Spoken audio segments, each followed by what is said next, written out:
तुम्हालाही विनंती आहे, त्यांना असं सांगा तुम्ही पैसा सध्या देणारच नाहीये, कारण पैसा द्यायचं म्हणलं की अधिवेशन लागतो, टोकन करून टाकणार टोकन द्यायला का स्पेशल शिक्षकासाठी अधिवेशन, संभाव्य अनेक प्रश्नासाठी अधिवेशन घेत नाही तर मला वाटत नाही शिक्षकासाठी कोणी अधिवेशन घेत, त्याला टोकन द्यावं लागतं.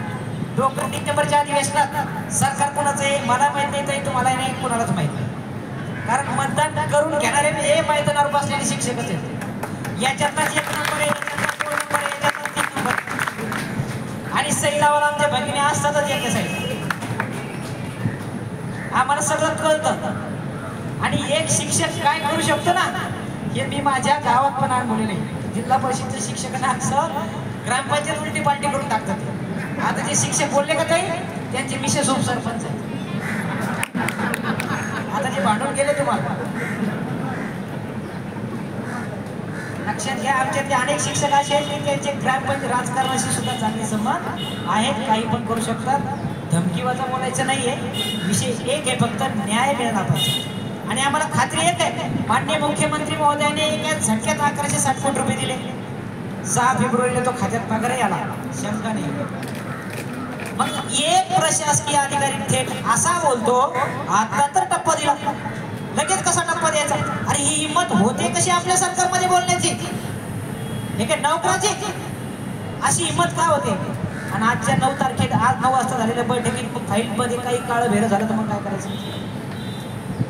1 जून पासून तर मान्य केलं आणि बैठकीत बदललं तर मग काय करायचं? त्याला जबाबदार कोण आहे? शिक्षण मंत्री आहे का? त्या बिचाऱ्याने खूप चांगलं केलं. असा शिक्षण मंत्री इतिहासात होणे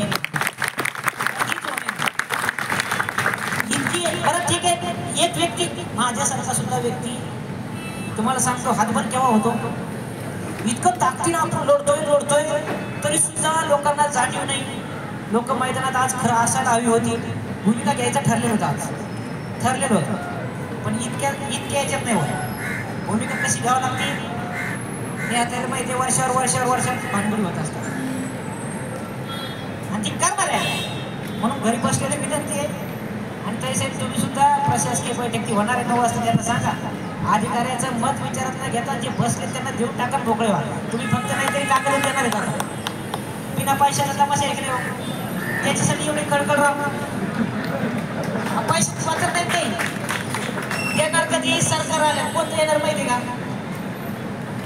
तुम्ही आताच जर 3 महिन्याचा मागचा पगार काढता 1 जून पासून, तर आम्ही लगे आतापासून प्रत्येक मतदारसंघात शिंदे साहेबांचा प्रचार, बरोबर आहे? फडणवीस साहेबांचा प्रचार, अर्थमंत्र्याचा पळू प्रचार, बरोबर आहे?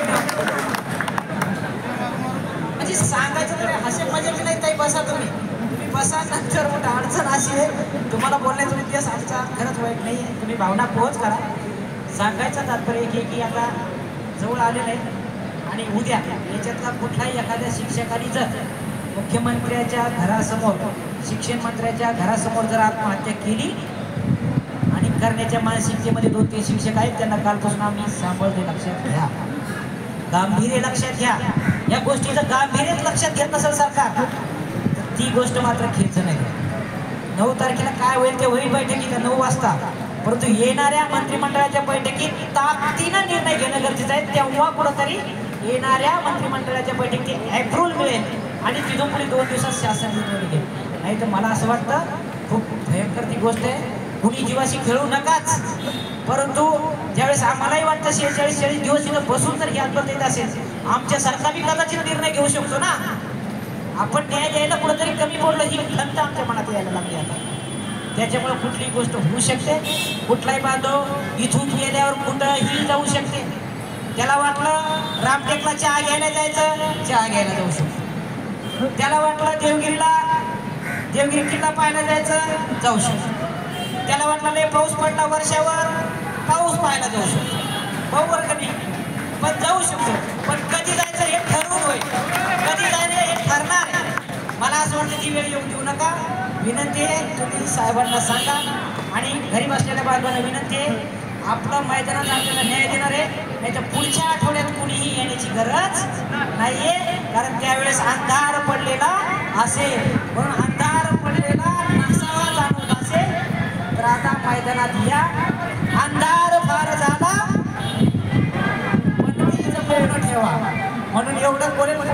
जामले सरांना छान येतात, मला नाही बोलायचं नाही. परंतु ताईसाहेब विनंती आहे, गरीबास्वाल्या बांधवांना विनंती आहे की उद्याच्यापासून संख्या वाढणार आणि 2 ऑक्टोबर हा अतिशय महत्त्वाचा दिवस म्हणून सांगतो. पुन्हा सांगतो बांधवांनो, उद्या जास्त संख्या जमली की 2 ऑक्टोबर हा अतिशय निर्णायक दिवस असणार आहे. कारण मुंबईमध्ये शिक्षक किती आहे हे 2 ऑक्टोबरला शांतता रॅलीतून आम्ही दाखवून देणार आहे.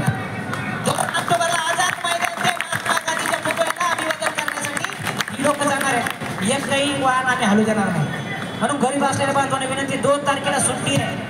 ताकदीनं जसं 1 दिवसाचा संप म्हणून आपण आलात, तशाच ताकदीनं 2 ऑक्टोबरला सकाळी 10 वाजता मैदानात एकत्र यायचंय. प्रशासनाला निवेदन देणार आहोत आम्ही. 2 ऑक्टोबरला शार्प 10:30 वाजता मैदानातून आपण हलू. सगळे पुतळ्यांना अभिवादन करत करत करत महात्मा गांधींना तिथं निवेदन सादर करू. परत शांततेने आपण इथे येऊ आणि याचा समारोप कसा करायचा हे आपण ठरवू. आणि त्या समारोपाच्या येण्याच्या प्रसंगात काय घडलं याला सुद्धा प्रशासन जबाबदार राहणार आहे. आणि त्याच्यानंतर दुसऱ्या दिवशी निश्चित मंत्रिमंडळाची बैठक आहे. म्हणून 2 ऑक्टोबरच्या सणचा सगळ्यांनी सोनं करायला पाहिजे. उद्यापासून ताकदीनं मैदानात आलं पाहिजे. 2 ऑक्टोबरला विनामूल्य शिक्षक काय हे आम्ही आता दाखवून देऊ. माझी नम्र विनंती, तुम्ही महोदयांना सांगा 2 ऑक्टोबर हा आमच्या हातचा राहणार नाहीये. आणि शिक्षक राज्यातून वेगवेगळ्या भागातून शिक्षक आता निघाले. उद्या ताकदीनं मैदान एकच भरणार आहे. आणि 2 ऑक्टोबर हा आमच्या आणि सरकारच्या आयुष्यातला कदाचित शेवटचा दिवस असू शकतो. हे नाही या ठिकाणी नम्र नमूद करतो.